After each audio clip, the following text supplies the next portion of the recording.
Taraji P. Henson. Remember we talked about her co-host, not co-host, but co-star from Empire? Yeah. She said the same thing. Because it's very spiritual what we do as actors. You're on the set, you have your chakras all open, you're allowing this character to use your body as a vessel. And so you have to learn how to flip the switch on and flip it off. Otherwise, it could drive you mad.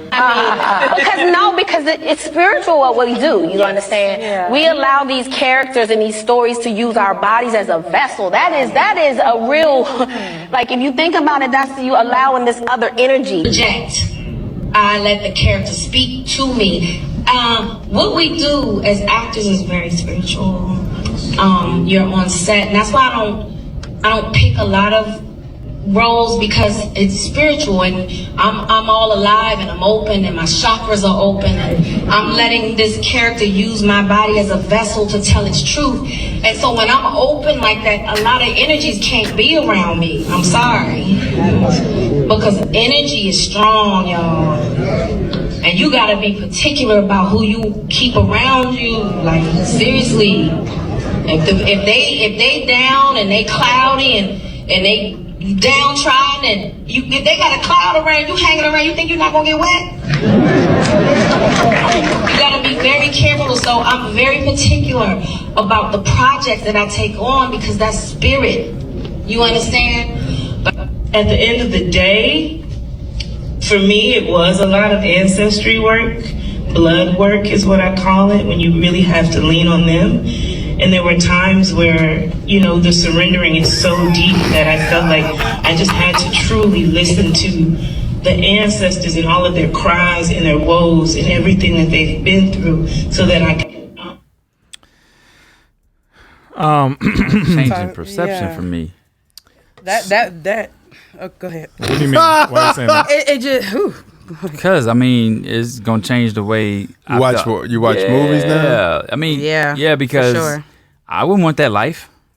You know what I mean? Sure. Like I wouldn't want anything possessing me, or me having to feel like every time I take a role of something that I gotta be another character, and that's craziness. You don't. That's crazy. You don't have to do that. Well, I think, just pretend to be the person. I think for them, they thinking, I want this role to be so riveting that it's it's amazing to the point where I can get more roles and more roles. So you want to become a medium to do it? No, but what I'm saying is the average actor may be like, I'm not going that deep to get that role. I'm just going to play my part. I'm going to study or whatever. I said this when Terrence Howard said it. Then that's not impressive. Yeah.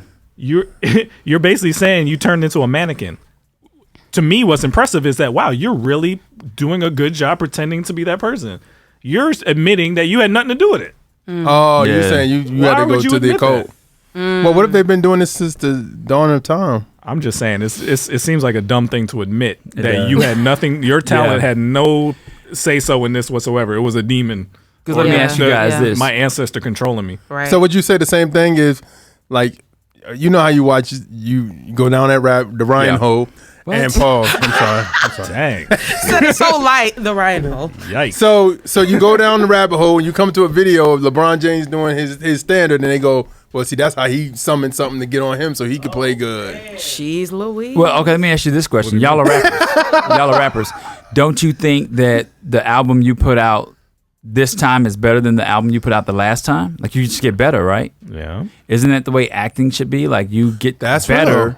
And you don't have to call on, well, here's the thing. You can take a different role because I think I'm gonna say this. I think there's a standard of acting of when people go to like Juilliard, they become method actors where they be like, I stay in character. I don't leave character to this and that. Mm-hmm. But then there's some people that's probably like, come on, like my man from Snowfall, like acting demonic entities or acting any entity to come inside their body so that role looks like, oh my gosh, who was that? That's amazing. Correct. You know what I'm saying? Because remember when he said it, when he said it at the table, they all looked at him like, shut up. What are you, stop telling the secret. What are you doing? Is it a difference between talent and no talent then?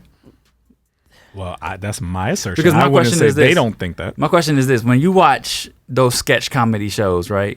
Or you watch, what was that TV show with Wayne Brady?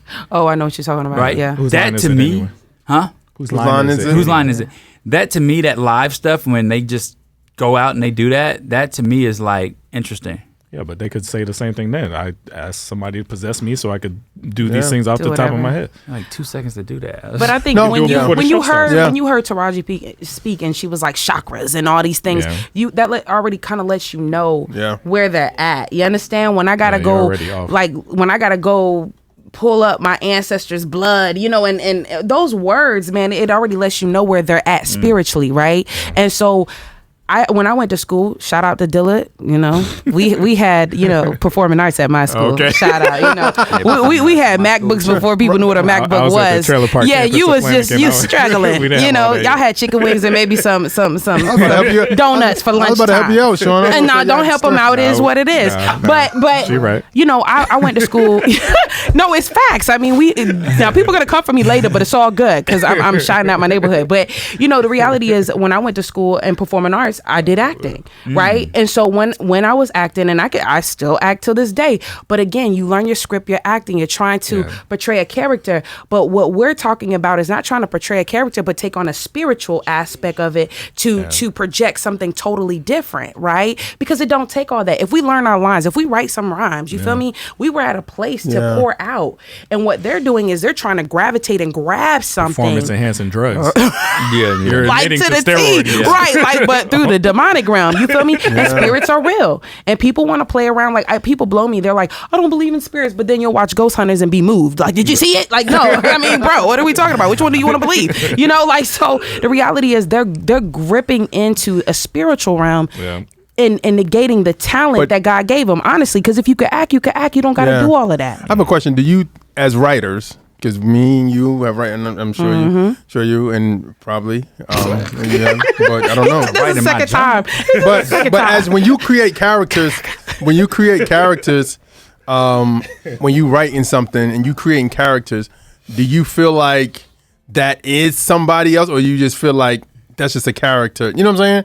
Like when you create while you're writing. Yeah, while you're writing. That's why I say that our Christian experience parallels this, because we are asking Holy Spirit, consume my soul, fill me up, and you let it be your words and not mine. It's the same framework. Yeah. It's just that there are clean spirits and unclean spirits. No, I get that, but what I'm saying is when you write a character, like when you write a script or you writing a short story or whatever you're writing, and you have characters in it, do you feel like if you have a bad guy in those characters, do you feel like that bad guy is something like, you know what I mean? Like, because God, to me, every story has. But you're getting it, you're sourcing it from somewhere, right? It may be an experience. Now, for them, it's the color purple, right? Yeah. And so now they're leaning in not only to the original, but now we go in slave times, and I'm trying to talk to, you know, Sister May, JoJo, whoever, you know what I'm saying? Like, but do it take all that? Because if I watch a documentary, you know what I'm saying, would that be enough? So I think like characters are built from a place, right?